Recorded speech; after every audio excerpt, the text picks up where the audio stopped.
ஹோட்டலை பத்தி வெளியில விசாரிச்சுட்டு தான் நாங்க வந்திருக்கோம். இங்க எல்லா வசதியும் கரெக்டா இருக்கும்ல. ஏன்னா நாங்க இங்க தங்க வைக்க போறவங்க எல்லாருமே ஃபாரினர்ஸ் தான். என் அண்ணனோட ஃப்ரெண்ட்ஸும் முக்கியமான பிசினஸ் பார்ட்னரும் ஸ்டே பண்றதுக்காக தான் இங்க நாங்க ரூம் புக் பண்ண வந்திருக்கோம். இந்த கல்யாணத்துக்காக அவங்களோட முக்கியமான ஷெட்யூல் எல்லாத்தையுமே முடக்கிட்டு தான் இந்தியாவுக்கு வராங்க. இந்த 2 நாளும் மேரேஜ் அட்டென்ட் பண்ணிட்டு அவங்க ரிட்டர்ன் போற வரைக்கும் எல்லாத்தையுமே நாங்க சர்டிபிகேஷனா செஞ்சு தான் அனுப்பணும்.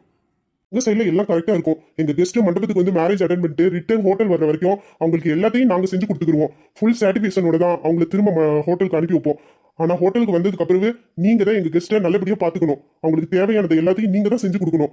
அதுல எந்த குறையும் வந்துடக்கூடாது. சார், உங்க எல்லாரோட கல்யாணத்துக்கும் என்னோட வாழ்த்துக்கள் சார். நீங்க எங்க ஹோட்டலை பத்தி விசாரிச்சுட்டு சரியான இடத்துக்கு தான் வந்திருக்கீங்க. எங்க ஹோட்டல் சர்வீஸ்க்குன்னு மார்க்கெட்ல ஒரு ரேட்டிங் இருக்கு சார்.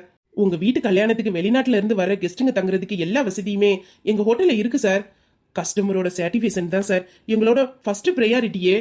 இங்க ரூம் எல்லாம் எப்படியும் எங்களுக்கு ஒரு 10ல இருந்து 15 ரூம் வரைக்கும் தேவைப்படும். இங்க தங்க போற எங்களோட கெஸ்ட்டுங்களுக்கு ரூம்ல எல்லா வசதியும் கரெக்டா இருக்கணும். எது 10-15 ரூமா? அதுவும் 2 நாளைக்கு? இந்த ஹோட்டல் ஆரம்பிச்சு இத்தனை வருஷம் ஆச்சு. இத்தனை வருஷத்துல ஒரு டைம் கூட இவ்வளவு பல்கா இந்த ஹோட்டல்ல ரூம் புக் பண்ணி நான் பார்த்ததே கிடையாது. மிஞ்சி மிஞ்சி போனேன்னா 4-5 ரூமுக்கு மேல கூட தாண்டாது. ஆனா இவங்க என்னன்னா கல்யாணத்துக்கு 10-15 ரூம் வரைக்கும் புக் பண்றேன்னு சொல்றாங்க. இந்த ஊருக்குள்ள இருக்குதுல பெரிய ஹோட்டல்னா நம்ம ஹோட்டல் தான்.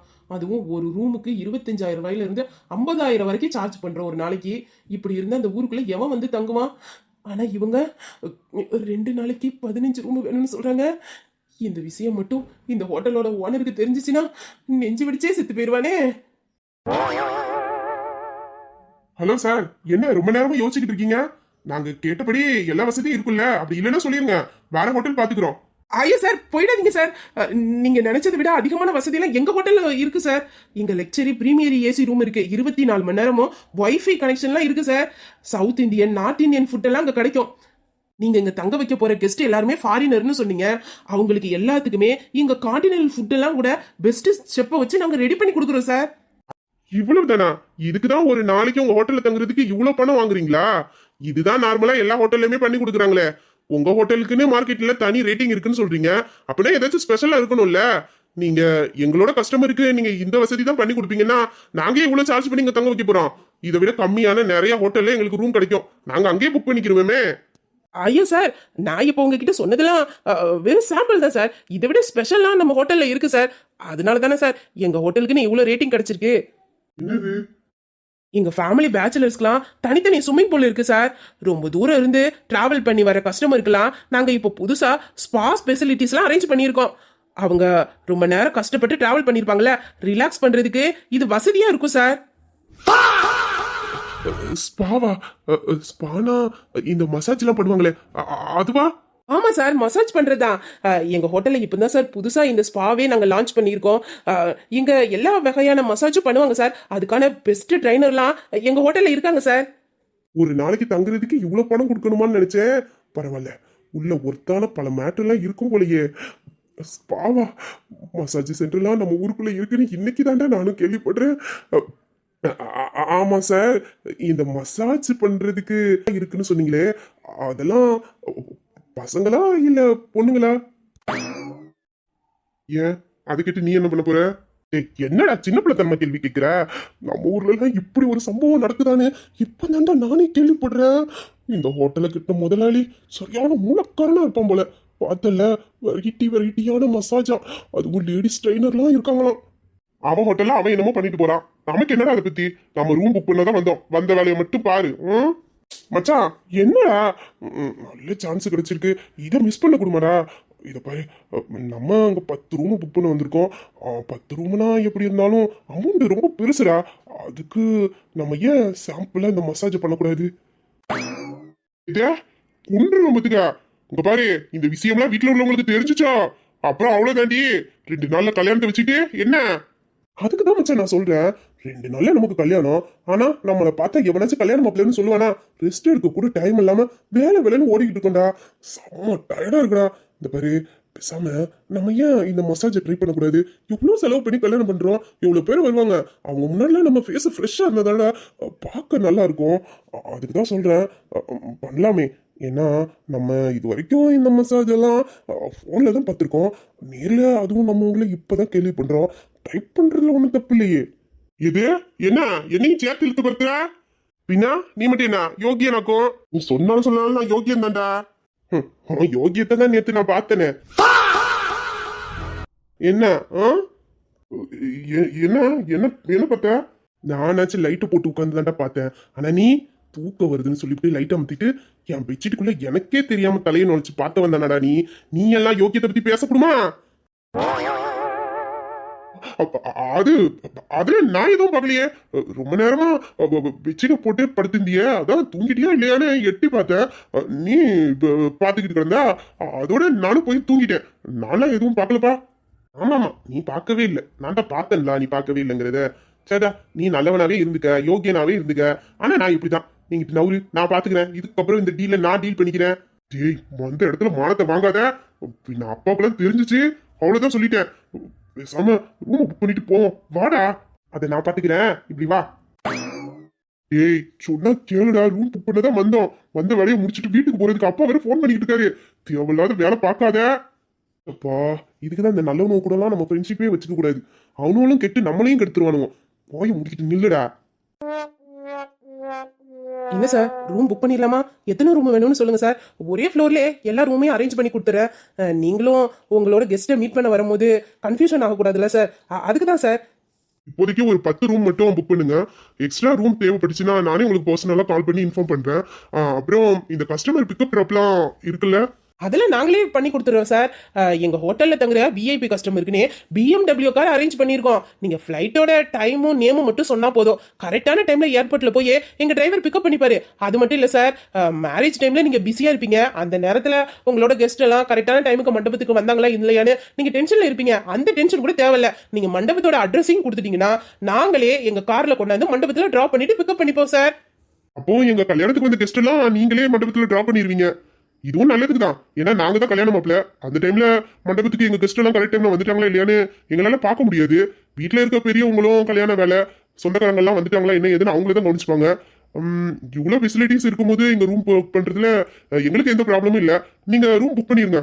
இப்போதைக்கு நான் சொன்ன மாதிரி 10 ரூம் புக் பண்ணுங்க. மறுபடியும் கெஸ்ட் அதிகமா வந்துச்சுன்னா கண்டிப்பா நான் இங்கேயே ரூம் புக் பண்ணிடுறேன். அட்ரஸ் டீடைல் எல்லாமே நான் கொடுத்துட்றேன். அமௌண்ட் எவ்வளவு அது சொல்லிட்டீங்கன்னா நான் அட்வான்ஸ் கொடுத்துட்டு ஃப்ளைட்டு டைமு, அப்புறம் மண்டபத்தோட அட்ரஸ், முகூர்த்த டைமு எல்லாத்தையும் நான் இங்கேயே ஃபில் பண்ணி கொடுத்துட்டு போயிடுவேன். அதெல்லாம் நாங்களே எல்லாம் நல்லபடியாக பண்ணி கொடுத்துருவோம் சார். மொத்தம் 10 ரூம் புக் பண்ணுறேன்னு சொல்லியிருக்கீங்க. 2 நாளைக்குன்னா சின்ன ரூமா பெரிய ரூமா சார்? பெரிய ரூம் தான் வேணும். அவங்க கொஞ்சம் ஃப்ரீயா இருப்பாங்கல்ல, அதனால பெரிய ரூமே புக் பண்ணிருங்க. ஓகே சார், பெரிய ரூமே புக் பண்ணிடலாம். நம்மக்கிட்ட ரூம் நிறைய இருக்கு சார். சார் 2 நாள் ஸ்டே பண்ணணும்னு சொல்றீங்க, 10 lakhs ஆகும். இப்போதைக்கு நீங்க 5 lakhs அட்வான்ஸ் கட்டினா போதும் சார். அதோட உங்களோட ஐடி ப்ரூஃபும் மற்ற டீட்டெயிலும் நீங்க கொடுத்துட்டீங்கன்னா இப்பவே போய் நான் ரூம் புக் பண்ணிடுவேன் சார். சார் அமௌண்ட்டு கேஷா இல்ல கார்டா சார்? மேனேஜர் சார், அதெல்லாம் நாங்க கேஷாவே கொடுத்துருவோம். ஆனா இவ்வளவு பல்கா ஒரே டைம்ல 10 ரூம் நாங்க புக் பண்ணிருக்கோம். இது போக எக்ஸ்ட்ரா வேற ரூம் தேவைப்பட்டா உங்க ஹோட்டல்லயே புக் பண்றதா சொல்லியிருக்கோம். இவ்வளவு பல்கான ஆர்டர் நாங்க உங்களுக்கு கொடுக்கும்போது நீங்க எங்களுக்கு காம்ப்ளிமெண்ட்ரியா ஏதாச்சும் பண்ணணும்ல மேனேஜர் சார். காம்ப்ளிமெண்ட்ரியா? என்ன சார் சொல்றீங்க? இன்னைக்கு மோனத்தை வாங்காம வரமாட்டான். டேய் போட போலாம், அதான் ரூம் புக் பண்ணியாச்சுல. இவன் ஒருத்த சும்மா புழு புழுன்னு பேசாம நில்லடா. இந்த பாருங்க சார், இது வரைக்கும் யாரும் எங்களை மாதிரி பல்கா ரூம் உங்க ஹோட்டல்ல புக் பண்ணியிருக்க மாட்டாங்க. அதுவும் இவ்வளோ பெரிய அமௌண்ட்ல. நீங்க எவ்வளோ பணம் கேட்டீங்களோ அதை நாங்கள் கொடுக்க தயாரா இருக்கிறோம், அதுவும் கேஷா. இதனால உங்களுக்கும் எந்த ப்ராப்ளமும் வராது. இவ்வளோ பெரிய ஆர்டர் கொடுத்துருக்க எங்களுக்கு நீங்க காம்ப்ளிமெண்ட்ரியா ஏதாச்சும் பண்ணணும். ஆனால் அதை பத்தி பேசவே மாட்டேங்கிறீங்கல்ல. கஸ்டமரோட சாட்டிஸ்ஃபேக்ஷன் தான் உங்களுக்கு முக்கியம்னா அந்த கஸ்டமரை பத்தி இன்னும் கூடுதலா நீங்க யோசிக்கணும்ல சார். பெரிய ஆர்டராச்சே, கைவிட்டு போயிருமோ? சார் நீங்கள் என்ன கேட்குறீங்கன்னு எனக்கு புரியல. என்ன நான் காம்ப்ளிமெண்ட்ரி பண்ணி கொடுக்கணும்னு சொன்னீங்கன்னா அதையே பண்ணிடலாம் சார். இப்போ சொன்னீங்கல்ல, இதான் மேட்ரு. அது ஒன்றும் இல்லை சார், நீங்கள் தான் இங்கே புதுசாக ஸ்பாலாம் அரேஞ்ச் பண்ணியிருக்கீங்களே. நாங்கள் இப்போ கல்யாணம் மாப்பிள்ள 2 நாளில் எங்களுக்கு கல்யாணம் ஆக போகுது. பாருங்க எங்கள் முகத்தெல்லாம் பார்த்தா கல்யாணம் மாப்பிள்ள மாதிரியா உங்களுக்கு தெரியுது? இல்லை சார். பாத்தீங்களா, உங்களுக்கே டவுட் வருதுன்னா அப்போ கல்யாணத்துக்கு வருவங்கெல்லாம் என்ன நினைப்பாங்க சொல்லுங்க. அது மட்டும் இல்லாம கல்யாண வேலையெல்லாம் பார்த்து நாங்க ரொம்ப டயர்டா இருக்கோம். கொஞ்சம் ரிலாக்ஸ் பண்ணாதானே சார் நாங்களும் உங்க கல்யாணத்துல ஹாப்பியா ஃப்ரெஷ்ஷா இருக்க முடியும். அதனால ஏன் எங்களுக்கு காம்ப்ளிமெண்ட்ரியா இந்த மசாஜை நீங்க ஃப்ரீயா பண்ணி கொடுக்க கூடாது? மசாஜா? சார், எனக்கு புரியுது சார். இவ்வளோ பல்காக நீங்கள் ரூம் புக் பண்ணியிருக்கீங்க. அதனால நான் உங்களுக்கு காம்ப்ளிமெண்ட்ரி பண்ணி கொடுக்கலாம். ஆனால் ஒருத்தர் 2 பேருக்குனா ஃப்ரீயாக பண்ணலாம் சார். 4 பேருக்கு எப்படி சார்? அது எங்கள் முதலாளிகிட்ட தான் சார் கேட்கணும். இவனை தெரியாம நான் கூட்டிட்டு வந்துட்டேன். என் மானத்தை வாங்கலாம். டேய் இப்ப வர போறியா இல்லையா? டேய் ஒருவர் 2 இல்லடா, 10 லட்சம் ரூபாய் கொடுக்குறோம். நம்ம ஊர் பக்கம்லாம் இந்த 10 லட்சம் ரூபாய் பணம் இருந்துச்சுன்னு வச்சுக்க, 5-6 சென்ட் இடத்தையும் வாங்கி விவசாயம் பண்ணிடலாம். ஆனா இவன் கிட்ட 2 நாள் இந்த ஹோட்டல்ல தங்குறதுக்கு 10 லட்சம் ரூபாய் பணம் கட்ட போறோம். அவ்வளவு ஈஸியா விட்டுட்டு வந்துருவேனா? 10 லட்சத்துக்கு என்ன கறக்கணுமோ அத்தனையும் கறந்துட்டு தான் நான் வருவேன். நீ பேசாட்டுக்கு நில்லு. என்ன பண்ணணுமோ அதை நான் பண்ணிக்கிறேன். உனக்கு மசாஜ் பண்ணணும்னு தோணுச்சுன்னா கூட வா. அப்படி இல்லைன்னு வச்சுக்க, நைட்டு வேடிக்கை பார்த்தல, அதை மட்டும் பண்ணு.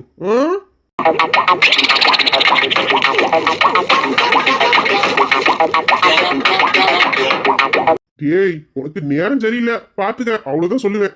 நீ பொறாமையில பொங்குறது இங்க வர தெரியுது. மூடிட்டு நில்லு. சரி சார், நீங்க சரிப்பட்டு வர மாட்டீங்கன்னு நினைக்கிறேன். நாங்க பல்கா இவ்வளவு ரூம் புக் பண்ணியிருக்கோம்.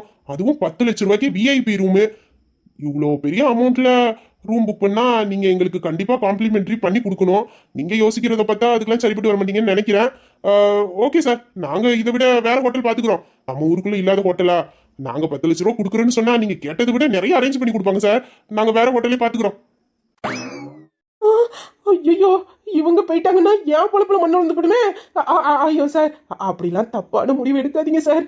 இப்போ என்ன, உங்களுக்கு காம்ப்ளிமெண்ட்ரியா மசாஜ் அரேஞ்ச் பண்ணோம், அவ்வளோதானே சார்? அதெல்லாம் பண்ணி கொடுத்துடலாம் சார். 4 பேருக்கு தானே. நான் என் முதலாளிகிட்ட பேசுகிறேன் சார். நீங்கள் ரூம் வேண்டான்னு மட்டும் போயிடாதீங்க சார். அப்போ ஓ டபுள் ஓகே. நீங்க இவ்வளோ கெஞ்சி கேட்க போய் நாங்க எங்கேயே ரூம் புக் பண்ணிக்கிறோம். என்ன இருந்தாலும் நாங்க உங்க ஹோட்டல்ல தேடி வந்துட்டோம். இப்படி உங்களை ஏமாத்துறது தப்பு தானே. அதனால பரவாயில்ல, நீங்க ரூம் புக் பண்ணிருங்க. ஓகே. டேய் டேய், அவரே நம்மளுக்கு காம்ப்ளிமெண்ட்ரி பண்ணி கொடுக்குறேன்னு சொல்லிட்டாரா?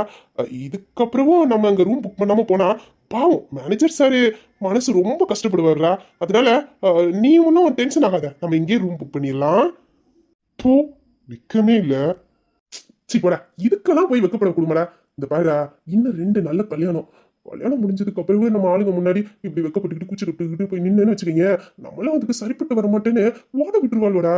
அதுக்குதான் சொல்றேன், இப்பவே மசாஜ் எல்லாம் பண்ணி நம்ம கூச்சத்தெல்லாம் போக்கி பாடியை ரெடி பண்ணி வச்சுட்டேன்னு வச்சுக்கீங்க, கல்யாணத்துக்கு அப்புறம் பாரு எப்படி ஓடுறாளுன்னு சும்மா தாறுமாறா பண்ணிடலாம். அதுக்கு இது ஒரு ட்ரைனிங்னு வச்சுக்க. எப்படி இருந்தாலும் பேசி கரெக்ட் பண்றேன்னு பாரு. சொல்லுங்க சார், இப்பவே போய் நான் எல்லா ஏற்பாடு பண்றேன்.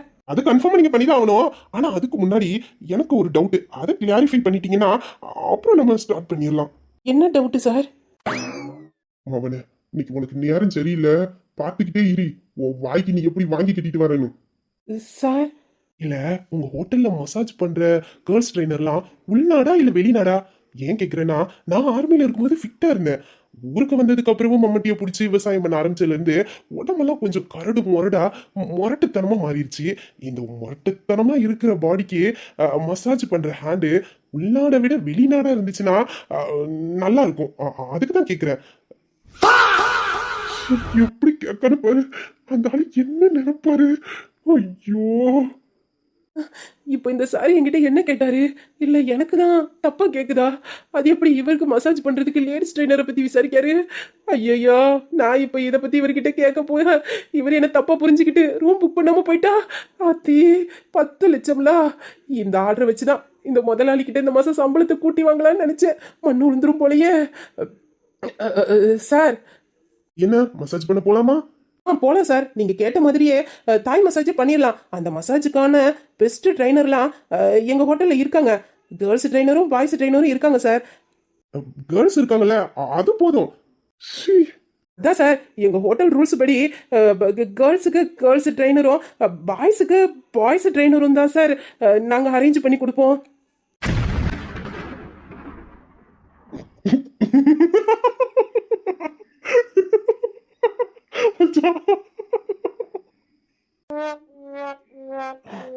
என் ஆசையிலலாம் மண்ணு விழுந்துருச்சேன்னு நானே இங்க வேதனையில நிக்கிறேன். நீ சிரிக்கவா செய்யற? ஏண்டா 2 பேரும் ஒன்னா சேர்ந்து தானடா விடிய விடிய படம் பார்த்தோம். அதுல இப்படியாடா இருந்துச்சு. இவன் என்னடா ஆம்பளைக்கு ஆம்பளைன்றா? ஐயே, சி, எப்படிடா இது? சார் நீங்க கவலைப்படாதீங்க சார், உங்க பாடிக்கு ஏத்த மாதிரியே தாய் மசாஜ் பண்றதுக்கு நேத்து தான் எங்க ஹோட்டலுக்கு தாய்லாந்துல இருந்து சாம்ராயின்னு 6 அடியில செம்ம ஹைட்டு வெயிட் மாஸ்டர் வந்து இறங்கியிருக்காரு. அந்த மாஸ்டரை வச்சு உங்களுக்கு மசாஜ் பண்ணணும்னு நினைச்சுக்கோங்களேன், உடம்புல ஒரு சொட்டு வலி இல்லாம பஞ்சா பறந்து போயிடும் சார். மச்சான் மச்சான், எனக்கு உன்னோட வேதனை எல்லாம் புரியுதுடா. நானும் ஆறுதல் சொல்லணும்னு தான் நினைக்கிறேன். ஆனால்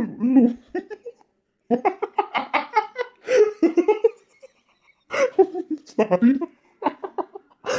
சாரிடா மச்சான். பாத்தி சாம்பிராய வச்சு நம்மள பாடையில ஏத்திடுவாங்க போல இருக்கே. இது என்னடா உலக நியாயம்? ஆம்பளைக்கு போய் ஆம்பளை மசாஜ் பண்றது நல்லா வட இருக்கும். இதுக்கு நான் பேசாம குற்றால வாசல்ல போய் இருந்தேன்னா அழகா எண்ணெய் தேய்ச்சி குளிக்காத்தி விட்டுருப்பாங்களே. இதுக்கு ஆசைப்பட்டா இந்த ஆளுகிட்ட இம்பிட்டு பேசுனேன், கொஞ்ச நேரத்துல என் ஆசையில இப்படி மண்ணெல்லி போட்டுட்டாங்களே. என்ன மச்சான் மசாஜ் பண்ண போல? சாம்பிராய் மாஸ்டர் உனக்காக வெயிட் பண்ணிக்கிட்டு இருக்காரு மசாஜ் பண்றதுக்கு. அவரையே இவனுக்கு புக் பண்ணிருங்க. அவர் தான் இவனுக்கு மசாஜ் பண்ணணும். ஏன்னா இவன் உடம்பு இப்ப கொஞ்சம் முரட்டுத்தனமா இருக்கு. அந்த முரட்டுத்தனமான பாடிக்கு அவர் கைதான் சரியா வரும். அவர் இவன் உடம்புல பண்ற மசாஜ்ல கல்யாண மேடையில மாப்பிள்ள நிமிந்து யாரையுமே பார்க்க கூடாது. அந்த அளவுக்கு இவன் பாடிய ஒரு சேஃபா செஞ்சு வச்சிடணும். நீங்க அந்த மசாஜரே புக் பண்ணிருங்க. நானும் போக மாட்டேன். அப்படிலாம் சொல்லக்கூடாது சொல்லும். இந்த மேனேஜர் பையன் மனசாட்சி இல்லாம நம்ம கிட்ட 10 லட்ச ரூபா கொடுங்க. அதுக்கு இவனை வச்சு ஏதாச்சும் நம்ம பண்ணணும்ல. அதனால நீ என்ன பண்ற, இந்த 2 நாளைக்கும் நீ இங்கேயே ஸ்டே பண்ணி இந்த சாம்ராய் கையால மசாஜ் பண்ணி ஆகணும்டா. வீட்டை பத்தி கவலைப்படாத. வீட்டுல உள்ளவங்க கிட்டையும் வாழ்கிட்டையும் நானே பேசி சமாளிக்கிறேன். நீ கல்யாணத்துக்கு காலையில வந்தா போதும் மச்சான். அது வரைக்கும் நீ சாம்ராய் கூட அவர் கையால மசாஜ் பண்ணிக்கிட்டே இருக்கிற. உடம்புல எங்க வலி இருக்கோ அத்தனையும் பஞ்சா பறந்து போய் அப்படியே சும்மா உடம்பு சாரி மச்சான். உடம்பெல்லாம் ரெடி பண்ணிட்டு நீ வந்தா மட்டும் போதும். நம்ம யாருன்னு நம்ம ஆளுக்கு கிட்ட காட்ட வேண்டாம். இல்ல நீ காட்ட வேண்டாம். அதனால மசாஜ் எல்லாம் பண்ணணும்டா. மேனேஜர் சார், ஃப்ரெண்டு என்ன ஆசைப்படுறானோ அதை செஞ்சு கொடுத்துருங்க. இல்லைன்னு வச்சுக்கோங்களேன், நாங்க இந்த ஹோட்டல்ல ரூம் புக் பண்ண மாட்டோம். பாத்துக்கோங்க. நீங்க என்ன பண்ணுங்க, போய் சாம்ராயை கூட்டிட்டு வரீங்க. இங்க இருந்தே என் ஃப்ரெண்ட மசாஜ் ரூம் வரைக்கும் சாம்ராய் தான் தூக்கிட்டு போகணும். இனி 2 நாளைக்கு என் மச்சானையும் சாம்ராயையும் நீங்க பிரிக்கவே கூடாது. போங்க போங்க, போய் முதல்ல சாம்ராய் கூட்டிட்டு வாங்க. இல்ல நாங்க கோவப்பட்டு போயிருவோம் பாத்துக்கோங்க. ஐயோ சார், அப்பெல்லாம் தப்பான முடிவு எடுத்துறாதீங்க சார். இப்பவே போய் நான் அந்த சாம்ராய் மாஸ்டர் கூட்டு வந்துடுறேன் சார். தயவு செய்து ரூம் புக் பண்ணாம மட்டும் போயிடாதீங்க சார். நான் போய் கூட்டிட்டு வந்துடுறேன் சார். எங்கே இருங்க சார். இதுக்கப்புறம் இங்க நின்னு என்ன வச்சு எங்க சம்பவம் பண்ணிடுவீங்க.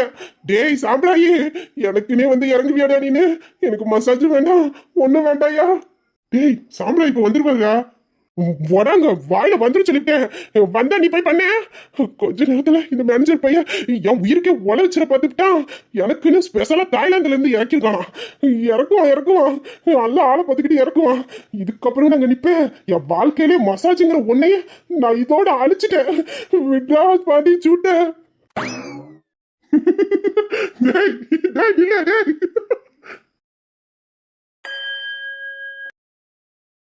ஏமா லட்சுமி, இப்படி கோயிலில் வந்து கல்யாணத்துக்கு அழைக்கிறேன்னு அண்ணியை நீ ஒன்றும் தப்பாக நினச்சிக்கலையே? என்ன நீ இப்படிலாம் பேசுறீங்க? நீங்கள் என்னை கல்யாணத்துக்கு கூப்பிட்டதே பெரிய விஷயம். இதில் நான் எதுக்கு நீ உங்களை தப்பாக நினைக்க போகிறேன்? அதுக்கு இல்லைம்மா, இது நம்ம வீட்டு கல்யாணம். நீ தான் முன்னே நின்று உன் அண்ணன் பொண்ணுங்களுக்கு எல்லா ஏற்பாடும் பண்ணியிருக்கணும். உன் புருஷன் மட்டும் நல்லா இருந்திருந்தேன்னா கண்டிப்பாக நான் வீட்டுக்கே வந்து உங்கள் எல்லாரையும் கல்யாணத்துக்கு கூப்பிட்டுருப்பேன். நம்ம எல்லாரும் ஒன்று சேர்ந்து இந்த கல்யாணத்துக்கு எல்லா வேலையும் பார்த்துருக்கலாம். நம்ம குடும்பமாக ஒன்றா இருந்திருக்கலாம்.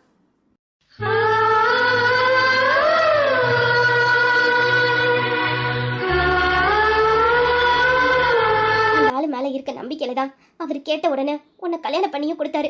தங்கச்சியோட வாழ்க்கையை நினைச்சு எப்படி இல்லாமோ கனவு கண்டுகிட்டு இருந்த உங்க அண்ணனுக்கு அவர் நினைச்ச மாதிரியே நல்ல வாழ்க்கை அமைஞ்சிருச்சுன்னு சந்தோஷத்துல இருந்தாரு. கல்யாணம் முடிஞ்சு கொஞ்ச நாளுக்கு அப்புறம் தானே தெரியும் அந்த ஆளோட புத்தியும் அந்த ஆளுக்கு மனசுல இருந்த அந்த கேடுகட்ட எண்ணமும். எப்படி இல்லாமோ உன்னை வாழ வைக்கணும்னு ஆசைப்பட்ட உங்க அண்ணனுக்கு தன்னை ஒருத்த ஏமாத்தி தன் தங்கச்சியோட வாழ்க்கை இப்படி நாசம் பண்ணிக்கிட்டு இருக்காருன்னு நினைச்சே அந்த மனுஷன் நொந்து போயிட்டாரு. நம்மளாலேயே நம்ம தங்கச்சியோட வாழ்க்கை அழிஞ்சு போயிருச்சுன்னு எத்தனை நாள் உன்னை பத்தி அவர் பேசி என்கிட்ட வருத்தப்பட்டிருப்பாரு தெரியுமா?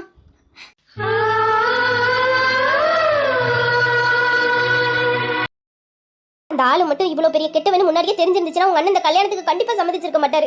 நான் ஏன் வஞ்சகன் நல்லவன் நல்லவன்னு சொல்லி உங்க அண்ணனை ஏமாத்திட்டானே. உன்னை காரணம் காட்டியே உங்க அண்ணன் கிட்ட இருந்து எல்லா சொத்தையும் கொஞ்சம் கொஞ்சமா புடுங்க ஆரம்பிச்சான். இதை தெரிஞ்சுக்கிட்ட உங்க அண்ணன் என் தங்கச்சியோட சந்தோஷத்தை விட இந்த சொத்து ஒண்ணு எனக்கு பெருசு இல்ல, அவ சந்தோஷமா வாழ்ந்தா அது போதுன்னு எல்லாத்தையும் உன் பேர்ல எழுதி கொடுத்தாரு. அவரோட சின்ன தங்கச்சியோட வருங்காலத்தை பத்தி யோசிக்கல, அவர் வாழ்க்கையை பத்தி யோசிக்கல. நீ சந்தோஷமா இருந்தா போதும்னு மட்டும்தான் அப்ப நினைச்சாரு. ஆனா உன் புருஷன் அம்பது சொத்தை வாங்கியும் உன்ன சந்தோஷமா வச்சுக்கல. அப்பவும் உங்க அண்ணன் முன்னாடி உன்னை கொடுமை தான் பண்ணான், வார்த்தையால நோகடிச்சான். இதெல்லாம் தினமும் பார்த்து உங்க அண்ணன் எப்படி நொந்து போனாரு தெரியுமா? சுமித்ராவுக்கு நல்ல வாழ்க்கை அமைஞ்சதுக்கு அப்புறம் தான் கொஞ்சம் நிம்மதியா இருந்தாரு. ஆனா அதுவும் பொறுக்கல. தான் கண்ணு முன்னாடி ஒரு தங்கச்சியோட வாழ்க்கை நாசமானாலும் இன்னொருத்தி சந்தோஷமா இருக்காளேன்னு நிம்மதியா இருந்தாரு. அதுவும் நீண்ட நாள் நிலைக்காம அவளும் இந்த ஊரை விட்டு போயிட்டா. அதுக்கப்புறவே அவ இந்த உலகத்தை விட்டு போயிட்டாங்கிற செய்தி மட்டும்தான் அவர் காதுல வந்துச்சு. ஒரு பக்கம் சுமித்ராவை இழந்த துயரம், இன்னொரு பக்கம் தினமும் உன் புருஷனை பண்ற கொடுமை. 2 தங்கச்சிங்களையும் கண்ணுக்குள்ள வச்சு உசுரா வளர்த்தாரு உங்க அண்ணன். உங்களுக்கு ஏதாச்சும் ஒண்ணுனா துடிச்சு போயிடுவாரு அந்த மனுஷன். அப்படியெல்லாம் பார்த்து பார்த்து தன் தங்கச்சிங்களை 2 பேரையும் வளர்த்து ஆளாக்கி அவங்களுக்கு ஒரு நல்ல வாழ்க்கை அமைச்சு கொடுக்கணும்னு சந்தோஷத்துல இருந்தாரு. அமைச்சு கொடுத்த வாழ்க்கை ஒருத்திக்கு கடைசி வரைக்கும் நீடிக்கல. இன்னொருத்தி தினமும் அவ வாழ்க்கையில நொந்து செத்துக்கிட்டு இருக்கா. இதெல்லாம் பார்த்துட்டு அவரால் எங்க நிம்மதியா இருக்க முடியும் சொல்லு? சாவும் போது கூட உன் புருஷன் அவரை நிம்மதியை சாக விடல, வார்த்தையால நோகடிச்சாரு. என் புருஷன் துடிச்சு செத்து போனாரு. அதெல்லாம் என்னால எப்போதுமே மறக்க முடியாது. இந்த ஜென்மத்துல உன் புருஷனை நான் என்னைக்கும் மன்னிக்கவும் மாட்டேன்.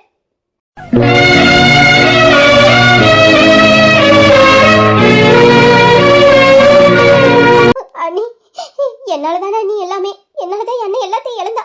இப்ப நீங்களும் என் அண்ணன் பொண்ணுங்களும் அனாதையா இருக்காங்கன்னா அதுக்கு காரணமும் நான் தானே அண்ணி. அன்னைக்கு நான் தைரியமா முடிவெடுத்தேன். அந்த ஆளு வேண்டான்னு நான் வீட்டை விட்டு வந்திருந்தேன்னா இப்ப என் அண்ணன் உயிரோட இருந்திருப்பான்ல. என்னால அப்ப தைரியமா முடிவெடுக்க முடியல அண்ணி. அந்த நேரத்துல நான் என் அண்ணனை பத்தி தான் யோசிச்சேன். நான் எங்க இந்த வாழ்க்கையை விட்டு வாழ வெட்டியா என் அண்ணன் வீட்டுல வந்து இருந்தா ஊர்ல உள்ளவங்க எல்லாருமே என் அண்ணனுக்கு வாங்க கஷ்டப்படுத்துவாங்கன்னு நினைச்சுதான் நீ எனக்கு என்ன ஆனாலும் பரவாயில்ல, என் அண்ணன் நிம்மதியா இருக்கணும்னு எல்லா கொடுமையும் தாங்கிட்டு அந்த ஆளு கூட இருந்தேன். ஆனா இப்படி என்னோட சுயநலத்தினால என் அண்ணனோட உயிரே போகணும்னு நான் நினைக்கலையா நீ? எல்லாத்துக்கும் காரணம் நான் தானே அண்ணி, நான் தானே.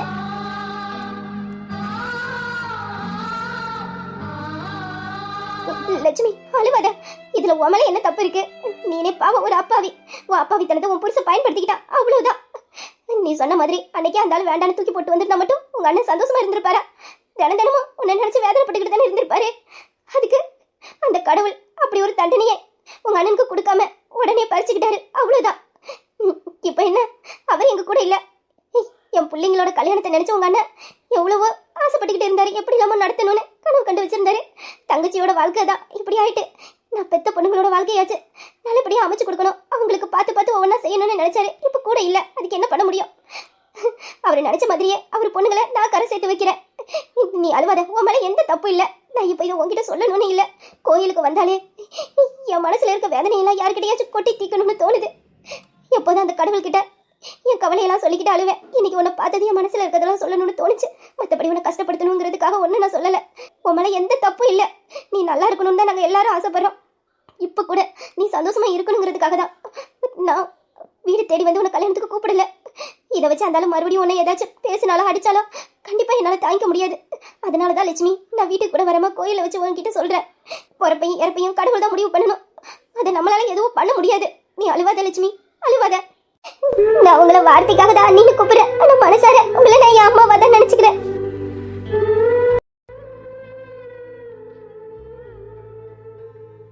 அண்ணன் எப்படி என்ன ஒரு புள்ள மாதிரி பாத்துக்கிட்டானோ அதே மாதிரிதான் நீங்களும் என்ன பாத்துக்கிறீங்க. நீங்க என்கிட்ட பேசினதுக்கு அப்புறம் தான் அண்ணி என் மனசுல இருந்து குற்ற உணர்ச்சி எல்லாம் போக ஆரம்பிச்சிச்சு. இப்ப நான் கொஞ்சம் சந்தோஷமா இருக்கேன். நான் அழமாட்டேன் அண்ணி, அழமாட்டேன். நான் அழமாட்டேன் அண்ணி, சந்தோஷமா தான் இருப்பேன். பாருங்க நான் எவ்வளவு சந்தோஷமா இருக்கேன்னு. என் அண்ணன் பொண்ணுங்களுக்கு கல்யாணம் நடக்கும் போது இந்த நேரத்துல நான் அழுதுகிட்டு இருப்பேனா சொல்லுங்க? இந்த பாருங்க அண்ணி, கல்யாணத்துக்கு நான் கண்டிப்பா வருவேன். என் அண்ணன் பொண்ணுங்களுக்கு எல்லாத்தையும் நான் முன்னே நின்று செய்வேன். என் பையனுக்கு என் அண்ணன் பொண்ணுங்கள யாராச்சும் ஒரு பொண்ணு கல்யாணம் பண்ணி வைக்கணும் தான் எனக்கு ஆசை. ஆனா அந்த ஆளு நினைச்சுதான் என் வாழ்க்கை நாசமான மாதிரி அண்ணன் பொண்ணோட வாழ்க்கை நாசமாக கூடாதுன்னு நான் எதுவும் அதை பத்தி பேசல. ஆனா இப்போ என் அண்ணன் பொண்ணுங்களுக்கு நல்ல வாழ்க்கை அமைஞ்சிருக்கு. அவங்க சந்தோஷமா இருக்க போறாங்க. இந்த நேரத்துல போய் நான் அழுவனா? இல்ல நீ சந்தோஷமா இருக்கேன். நான் கண்டிப்பா வருவேன். நீ கல்யாணத்துக்கு கண்டிப்பா வருவேன். நான் மட்டும் இல்ல, முத்து என் மருமவா எல்லாருமே கல்யாணத்துக்கு வருவோம்.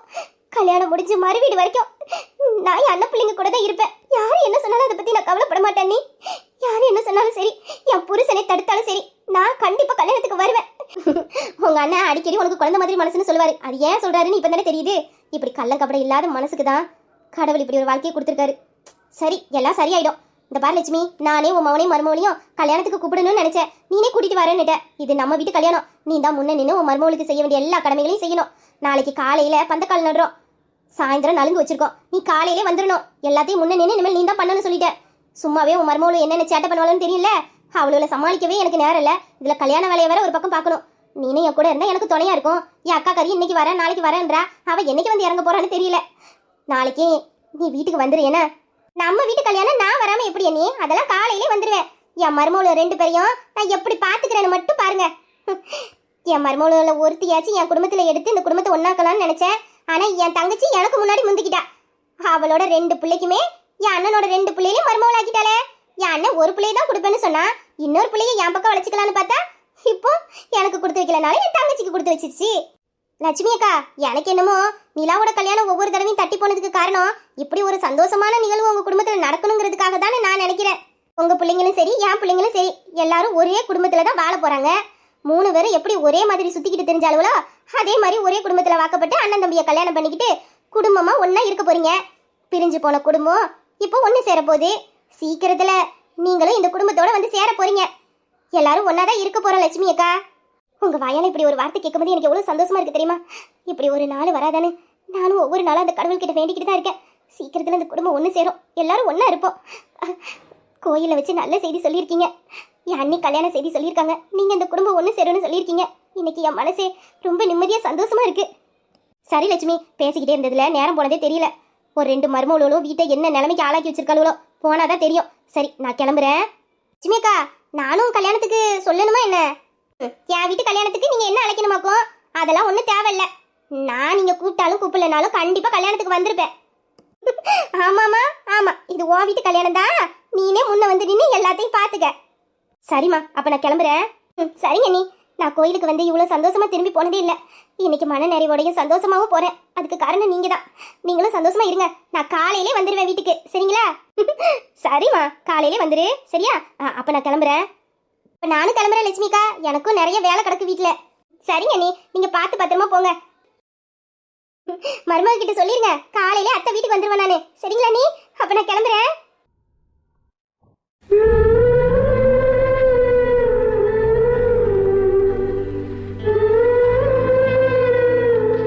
லட்சுமி அக்கா இவ்வளவு சந்தோஷமா இருந்து இன்னைக்கு தான் நான் பாக்குறேன். சரிங்கக்கா, வாங்க நம்ம கிளம்பலாம்.